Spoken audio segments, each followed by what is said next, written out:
नमस्कार दोस्तों, स्वागत है आपका हमारे इस चैनल में। आज मैं आपको बताने वाली हूँ कि आत्महत्या करने के बाद हमारी आत्मा के साथ क्या क्या होता है।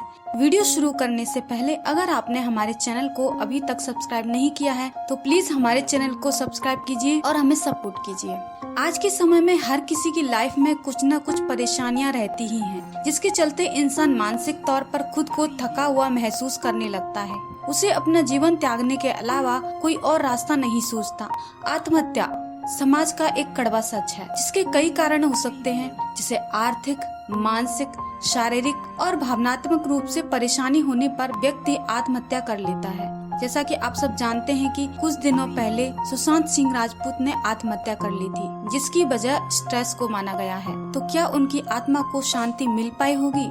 यह सवाल कई लोगों के मन में उठता होगा, आपके भी मन में उठ रहा होगा कि शरीर त्यागने के बाद आत्मा कहाँ जाती है और क्या होता है उसके साथ। आत्महत्या एक निंदनीय कार्य है, जिसमें व्यक्ति संघर्ष करने से घबराकर जान देना सही समझता है। हिंदू धर्म में आत्महत्या को बुरा माना गया है, क्योंकि धर्म के अनुसार कई योनियों के बाद मनुष्य का जीवन मिलता है और ऐसे में उसे गंवा देना बेवकूफी माना जाता है। ऐसे में उसे पूरा जीवन जीना चाहिए और मानव कल्याण के लिए कुछ अच्छे काम करने चाहिए। अपना जीवन भगवान की भक्ति में लगाना चाहिए, ताकि आगे चलकर मोक्ष की प्राप्ति हो सके।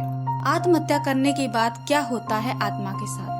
शास्त्रों में माना जाता है कि जो व्यक्ति आत्महत्या करता है उसकी आत्मा को शांति नहीं मिलती है और वह हमारे बीच ही भटकती रहती है। उसे ना तो स्वर्ग की प्राप्ति होती है और न ही नरक में जगह मिल पाती है। ऐसे में आत्मा अधर में लटक जाती है। उदाहरण के तौर पर अगर किसी व्यक्ति की आयु इस धरती पर 70 वर्ष की है, लेकिन उसने 30 वर्ष में ही किसी कारण से अपने जीवन को समाप्त कर लिया है, तो उसकी आत्मा बाकी बचे 40 वर्षों तक यूं ही धरती पर ही भटकती रहेगी। उस आत्मा का फिर कोई भी ठिकाना नहीं होता।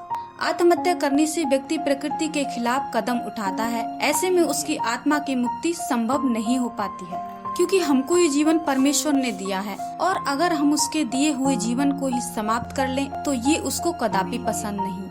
मरने के बाद कब मिलता है दूसरा शरीर? पुराणों के अनुसार मरने के 3 दिन में व्यक्ति दूसरा शरीर धारण कर लेता है, इसलिए तीजा मनाते हैं। कुछ आत्माएं 10 या 13 दिन में दूसरा शरीर धारण कर लेती हैं, इसलिए 10वीं या 13वीं भी मनाते हैं। बहुत कम लोग ऐसे होते हैं जिन्हें 40 दिन के बाद भी शरीर नहीं मिलता। उनमें से अधिकतर दुर्घटना में मारे गए लोग या आत्महत्या करने वाले लोग ज्यादा होते हैं। जो आदमी आत्महत्या करता है और उसको दूसरा जीवन नहीं मिल पाता है, वह व्यक्ति मृत्यु के तुरंत बाद ही भूत बनकर अनंत काल के लिए भटकता रहता है। उसे भूत बनकर भी अनेक कठिनाइयों का सामना करना पड़ता है। पीड़ा और पछतावा ही उसके प्रेत जीवन का प्रसंग बन जाता है। यदि कोई व्यक्ति गहरे तनाव के कारण आत्महत्या कर रहा है, ऐसी आत्मा की मुक्ति मुश्किल होती है। मुक्ति का अर्थ होता है नया शरीर या मोक्ष मिल जाए। तो दोस्तों, आप सबने देखा कि आत्महत्या करना एक बहुत बड़ा पाप है। आत्महत्या करना हर धर्म में ही पाप माना गया है। तो दोस्तों, आपको ये जानकारी कैसी लगी हमें कमेंट्स में जरूर बताइए।